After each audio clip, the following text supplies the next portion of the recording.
A restrição dos direitos das mulheres na aposentadoria por idade pela Emenda Constitucional N. Graus 103.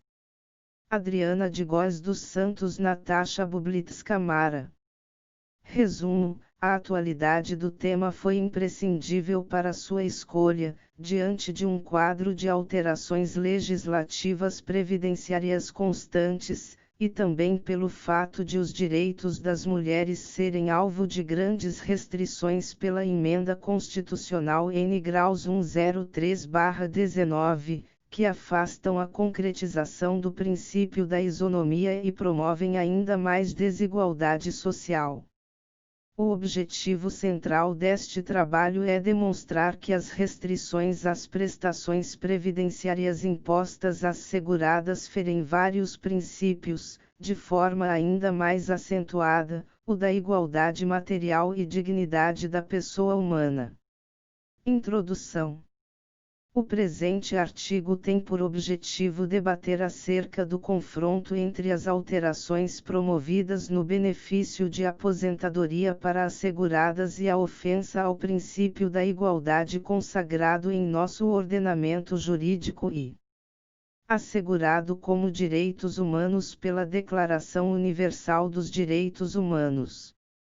Pela nova redação dada aos 7 graus do artigo 201 da Constituição Federal, o novo benefício de aposentadoria programada no regime geral da Previdência Social, passou a exigir a idade mínima de 62 anos para a mulher, observado o tempo mínimo de contribuição de 15 anos. O artigo pretende realizar uma reflexão sobre a inclusão das mulheres no mercado de trabalho, desafios históricos e o tratamento dispensado pela legislação previdenciária, que visa compensar as discrepâncias existentes entre a empregabilidade masculina e feminina, assegurando uma igualdade formal.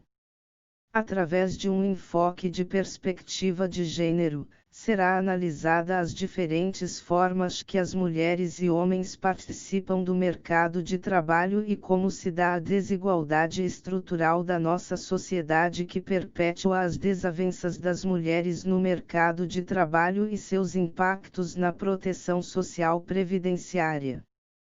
Posteriormente, faremos uma reflexão acerca das restrições impostas pela Emenda Constitucional N. Graus 103 de 2019, que limitou drasticamente o acesso da mulher à prestação previdenciária de aposentadoria por idade, ao aumentar o requisito etário, sem que tenhamos alçado a igualdade material. A aplicação do enfoque de perspectiva de gênero, reconhecendo que não existe, atualmente, uma situação neutra de gênero, uma vez que as mulheres possuem dificuldade na permanência no mercado de trabalho e consequente dificuldade no acesso aos benefícios previdenciários, demonstra que o aumento progressivo da idade de aposentadoria de mulheres implica na dificuldade de acesso à proteção social garantida constitucionalmente, bem como viola os princípios da dignidade da pessoa humana e da igualdade. 1. Desafios das mulheres no mercado de trabalho. A Lei Áurea modificou as relações de trabalho no Brasil, eliminando o trabalho escravo, surgindo assim as primeiras relações assalariadas no país. Essa transição do regime escravista para o empregatício foi feita gradualmente. Dessa forma, acredita-se que a origem do tratamento diferenciado dispensado às mulheres adveio das relações de trabalho escravas, visto que após serem libertadas grande parte dessa massa de trabalhadoras foi absorvida no campo ou permaneceu laborando para pessoas e famílias em suas residências. A Constituição Federal de 1934, pela primeira vez, mencionou o princípio da igualdade, ao dispor todos são iguais perante a lei. Não haverá privilégios, nem distinções, por motivo de nascimento, sexo, raça, profissões próprias ou dos pais, classe social, riqueza, crenças religiosas ou ideias políticas, sendo proibidas as diferenças de salários para um mesmo trabalho, por motivo de sexo. Por outro lado, a Constituição de 1946 representou um grande retrocesso para as mulheres, pois retirou a expressão sem distinção de sexo quando dizia que todos eram iguais perante a lei. No entanto, somente com o advento da Constituição Federal de 1988 que homens e mulheres foram tratados de forma igual, extinguiu-se a figura do chefe da família, tendo ambos os cônjuges obrigações e responsabilidades igualitárias no que tange ao sustento do lar. Em relação à proteção previdenciária, merece ser referida a posição de Berwanger. A partir do texto da Constituição Federal de 1988, houve equidade de gênero em relação aos direitos previdenciários, notada principalmente na possibilidade de os homens, mesmo não sendo considerados inválidos, receberem pensão por morte de seu cônjuge. Essa modificação no sistema previdenciário foi um reconhecimento da importância do labor da mulher para as famílias e para a sociedade, em detrimento da visão do trabalho feminino como subalterno ao do homem.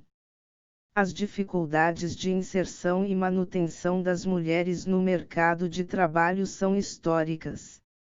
No ano de 1979 ocorreu a Convenção da ONU, Organização das Nações Unidas, sobre eliminação de todas as formas de discriminação contra a mulher, que objetivou o combate à discriminação contra a mulher por razões de casamento ou maternidade, também englobando a necessidade de a remuneração ser igual entre homens e mulheres para trabalho de igual valor. A quarta Conferência sobre a Mulher das Nações Unidas, realizada em Pequim em 1995, identificou os problemas relacionados à igualdade de gênero e os dividiu em 12 áreas críticas, entre elas a desigualdade quanto à participação nas estruturas econômicas, nas atividades produtivas e no acesso a recursos. Em 2010, ocorreu a chamada Pequim +15, oportunidade em que foi apresentado entre os principais avanços a revogação de leis discriminatórias. No mesmo ano, foi criada a ONU Mulher, tendo em seus objetivos promover a igualdade de gênero e empoderamento das mulheres. Apesar de as reivindicações referentes às condições de trabalho equânimes entre homens e mulheres surgirem há muito tempo, permanecem atuais as situações de desigualdade. É o que se depreende, por exemplo, dos dados divulgados pela ONU, Organização das Nações Unidas, em 2019, no relatório Progresso das Mulheres no Mundo de 2019 a 2020, Famílias em um Mundo em Mudança, ao analisar como as mulheres são afetadas pelas mudanças que estão ocorrendo nas famílias. A incorporação das mulheres no mercado de trabalho continua a crescer significativamente, mas o casamento e a maternidade reduzem as taxas de participação no mercado de trabalho e, portanto, de renda e benefícios associados à participação. No mundo inteiro, pouco mais da metade das mulheres com idades entre 25 e 54 anos são economicamente ativas, proporção que sobe para 2 em cada 3 no caso de mulheres solteiras. Por sua vez, 96% dos homens casados estão economicamente ativos, de acordo com os dados do novo relatório. Uma das principais causas dessas desigualdades é que as mulheres continuam a realizar trabalho doméstico triplo e cuidados não remunerados do que os homens, na ausência de cuidados acessíveis. No âmbito regional, a redução da participação da mulher no mercado de trabalho mostra-se alarmante. É o que se verifica na pesquisa intitulada Inserção da Mulher no Mercado de Trabalho da Região Metropolitana de Porto Alegre, realizada pelo Departamento Intersindical de Estatística e Estudos Socioeconômicos, relativa a março de 2018. A taxa de desemprego total das mulheres aumentou pelo terceiro ano consecutivo, passando de 11,2% em 2016 para 12,4% da PEA em 2017. A taxa de desemprego aberto subiu de 10,2% para 11,4%, e a taxa de desemprego oculto manteve-se estável em 1,0% no último ano. Para os homens, a taxa de desemprego total permaneceu estável em 10,2% em 2017.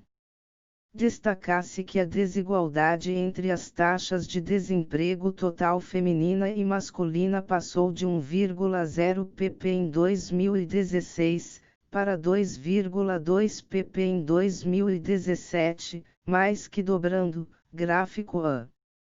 Além das dificuldades em se manter no mercado de emprego, atualmente as mulheres continuam ganhando salários inferiores aos homens para as mesmas ocupações. Em 2018, o rendimento médio das mulheres ocupadas com entre 25 e 49 anos de idade, R$ 2.050, equivalia a 79,5% do recebido pelos homens, R$ 2.579, nesse mesmo grupo etário.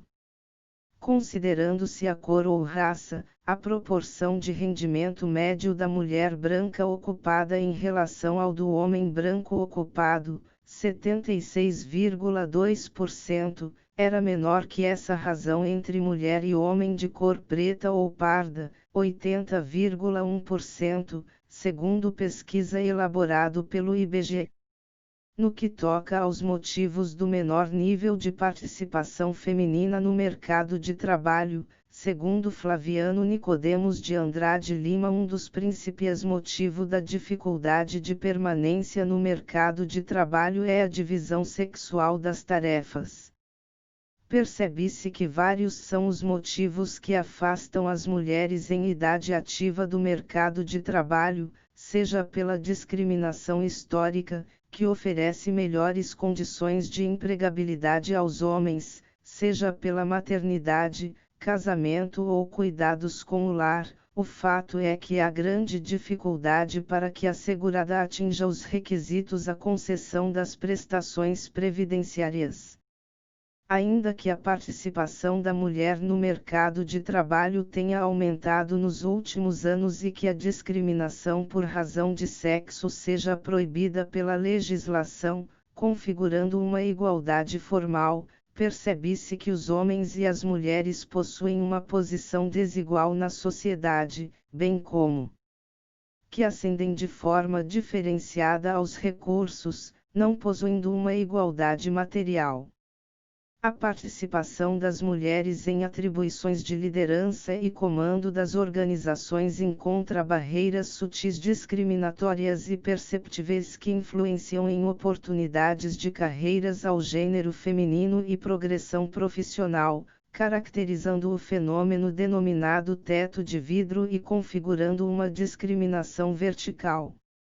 A ausência de uma participação no mercado de trabalho em igualdade de oportunidades nos cargos de liderança impacta diretamente em contribuições previdenciárias menores e consequente no valor das prestações mensais percebidas pelas mulheres. De modo que a desigualdade na atividade econômica influencia no nível da contribuição das mulheres e na futura renda dos benefícios previdenciários. A discriminação também ocorre de forma horizontal, através da concentração de mulheres e homens entre os setores econômicos. Tradicionalmente, as mulheres têm se concentrado nos setores e empregos menos valorizados economicamente, implicando em menor prestígio, valoração social e menor média salarial, configurando o piso pegajoso. Enquanto as mulheres tendem a se concentrar no setor terciário, os homens concentram-se, preferencialmente, nos setores primário e secundário, percebendo remunerações elevadas e desfrutando de melhores condições de trabalho. De modo que o chamado piso pegajoso, espécie de discriminação horizontal das mulheres, gera reflexo no valor da contribuição social e futura renda nos benefícios previdenciários. Tanto na segregação horizontal, onde mulheres tendem a laborar em trabalhos menos valorizados, dando ensejo a fenômeno piso pegajoso, quanto na segregação vertical, através do fenômeno conhecido como teto de vidro, no qual barreiras sutis dificultam a ascensão profissional, fica evidente que tratam-se de fatores determinantes para que os salários de mulheres e homens permanecem em patamares distintos e repercutem na seguridade social. Tais fenômenos demonstram que a sociedade não é neutra relativamente ao gênero e ainda possui um longo caminho a percorrer para alcançarmos uma equidade de gênero. 2. As alterações promovidas pela S. 103/19. Em total ofensa aos direitos sociais, a Emenda Constitucional N. Graus 103/2019, restringiu a prestação de aposentadoria por idade concedida às mulheres, elevando o requisito etário de 60 para 62 anos, art. 201, 7º. Registre-se que ao menos em relação à idade da mulher trabalhadora rural nada foi alterado, que continua a aposentar-se aos 55 anos.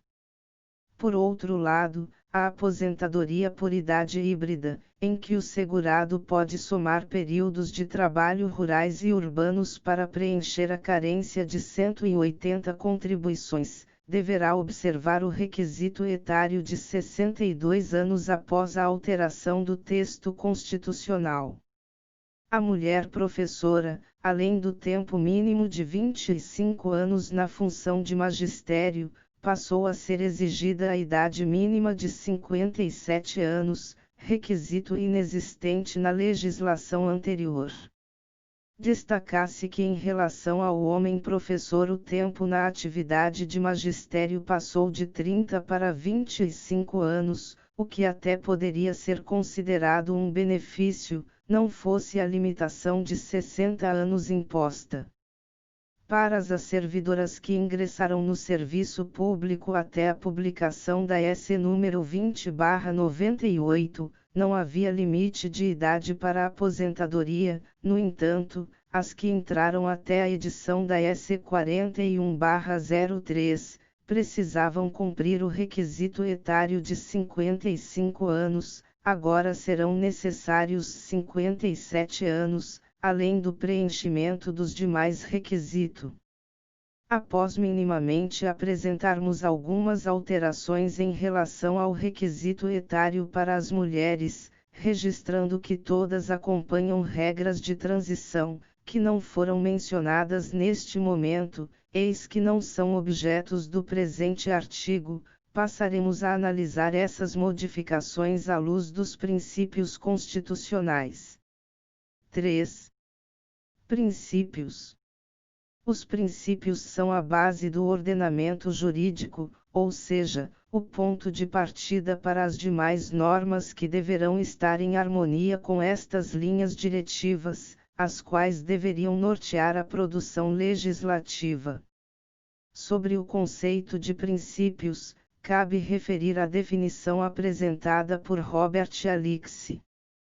Princípios são, por conseguinte, mandamentos de otimização, que são caracterizados por poderem ser satisfeitos em graus variados e pelo fato de que a medida devida de sua satisfação não depende somente das possibilidades fáticas, mas também das possibilidades jurídicas. O âmbito das possibilidades jurídicas é determinado pelos princípios e regras colidentes. Os princípios de um ordenamento jurídico são de fundamental importância para a aplicação das normas de direito ao caso concreto, como medida de justiça. Neste sentido, cabe mencionar a posição de Ronald Dworkin, que refere, segundo o direito como integridade, as proposições jurídicas são verdadeiras se constam, ou se derivam, dos princípios de justiça, equidade e devido processo legal que oferecem a melhor interpretação construtiva da prática jurídica da comunidade. No caso em apreço estar-se a analisar a violação não somente de princípios, mas de direitos fundamentais das mulheres, porquanto ao analisar o tratamento dispensado assegurada aspira-se às cidadãs, que possuem garantias mínimas.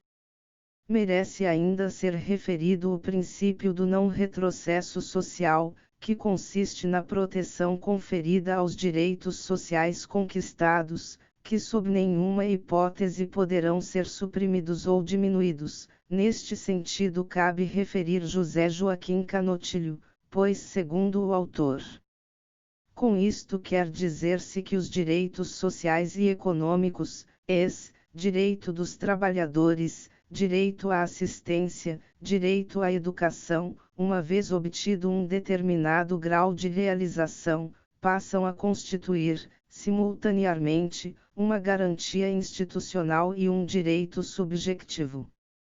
A proibição do retrocesso social nada pode fazer contra as recessões e crises econômicas, reversibilidade fática, mas o princípio em análise limita a reversibilidade dos direitos adquiridos, segurança social, subsídio de desemprego, prestações de saúde, em clara violação do princípio da proteção da confiança e da segurança dos cidadãos no âmbito econômico, social e cultural, e do núcleo essencial da existência mínima inerente ao respeito pela dignidade da pessoa humana.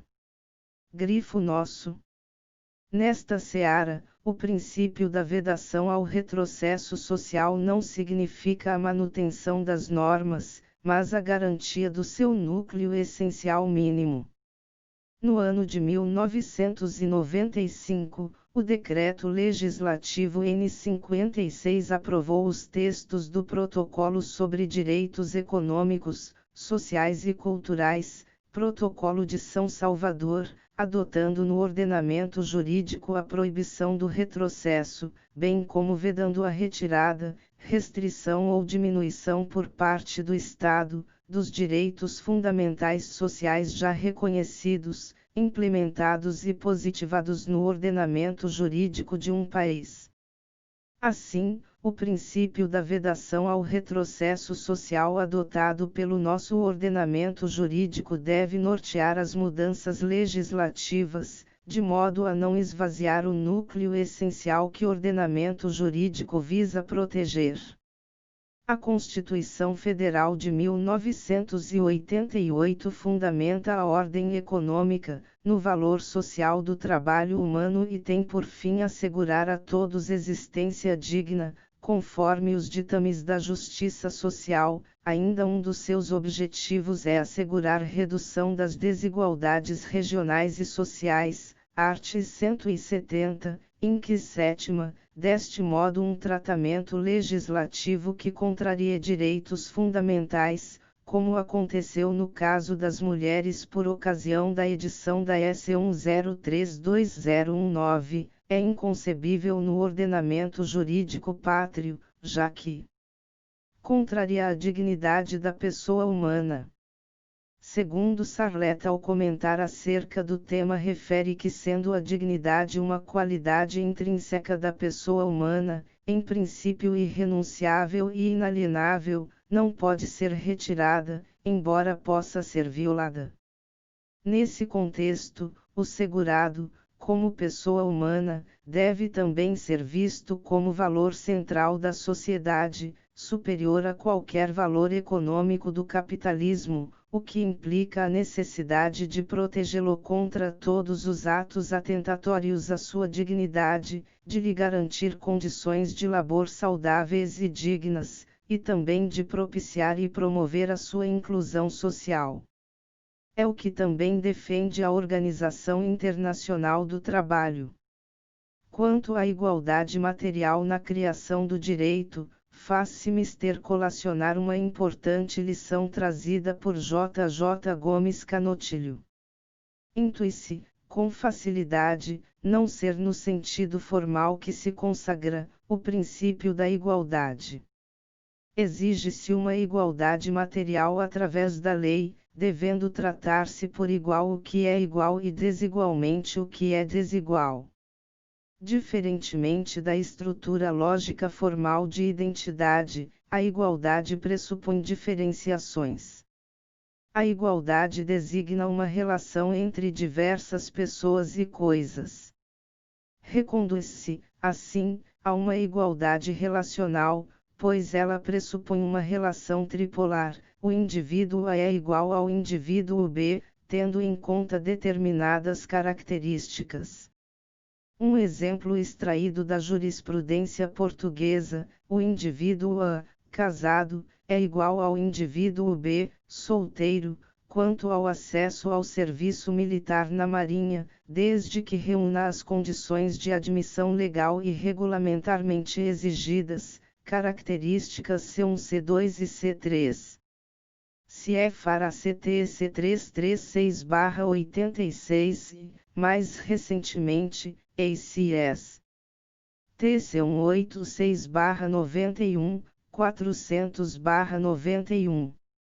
No entanto, não se deve olvidar que o princípio da igualdade, como é formalmente expresso em lei, sem diferenciação entre homem e mulher, envolve frequentemente uma discriminação oculta entre as mulheres, assegurando tão somente uma igualdade formal e a vedação à não discriminação.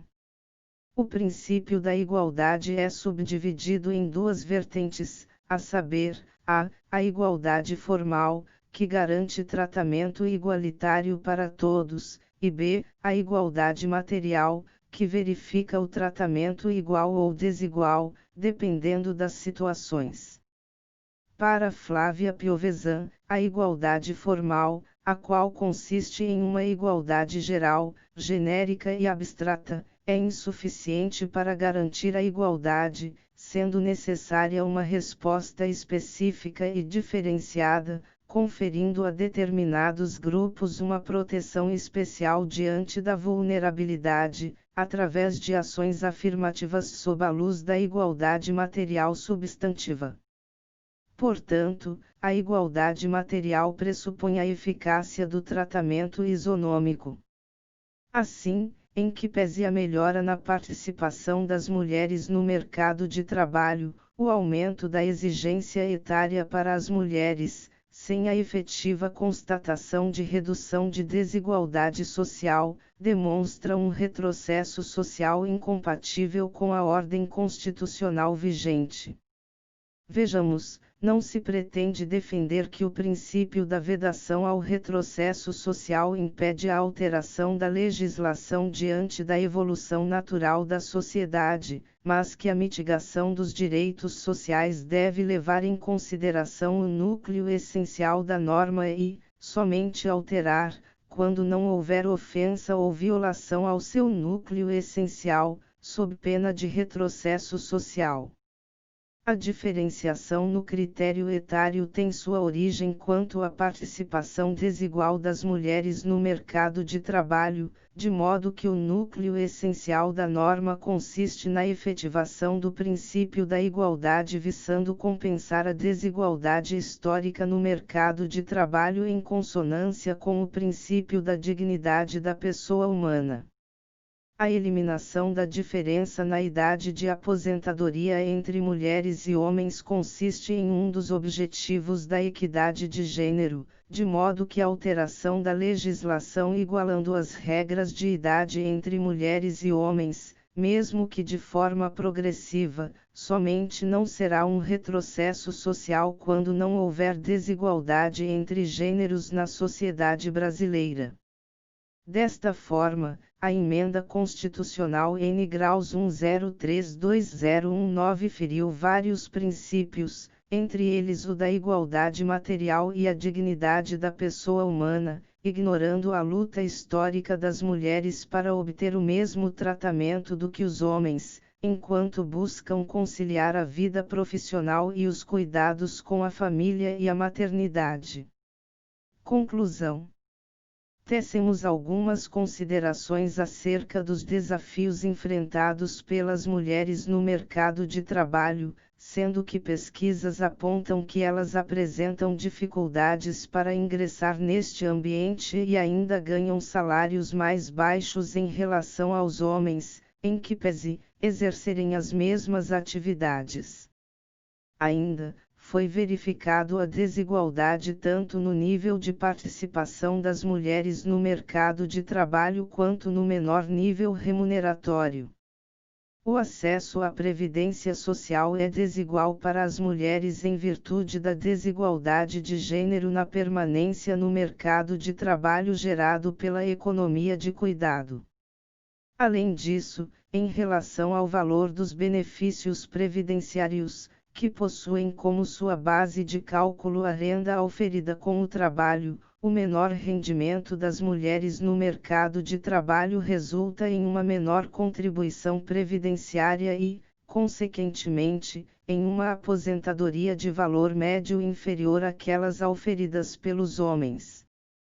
Diante de uma perspectiva de gênero, restou demonstrada a ausência de isonomia entre homens e mulheres para acesso à proteção social do risco de velhice, bem como a ausência de superação das discriminações de gênero no mercado de trabalho que justifiquem o aumento do critério etário para a aposentadoria das mulheres.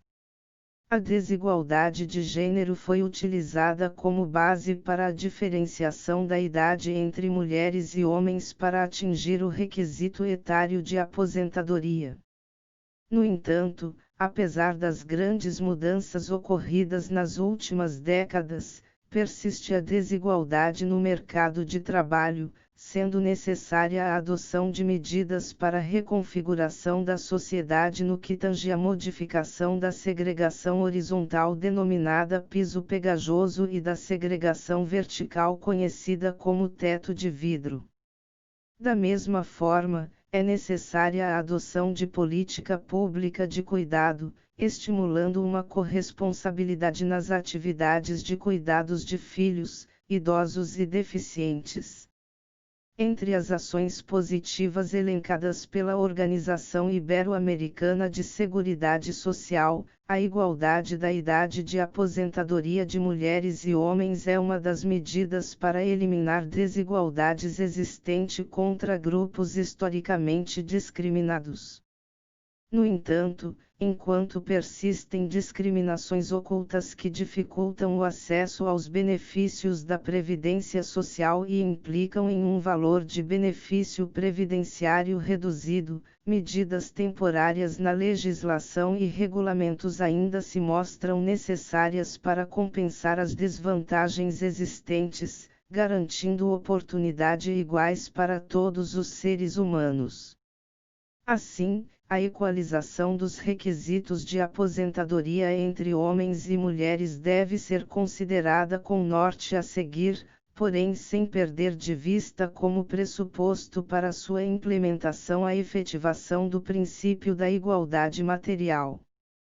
Somente quando nossa sociedade for neutra, bem como quando através da promoção de medidas de fortalecimento das regulações no mercado de trabalho obtivemos a igualdade material, a igualdade progressiva da idade de aposentadoria de mulheres e homens será uma medida de reforço de equidade de gênero na Previdência Social.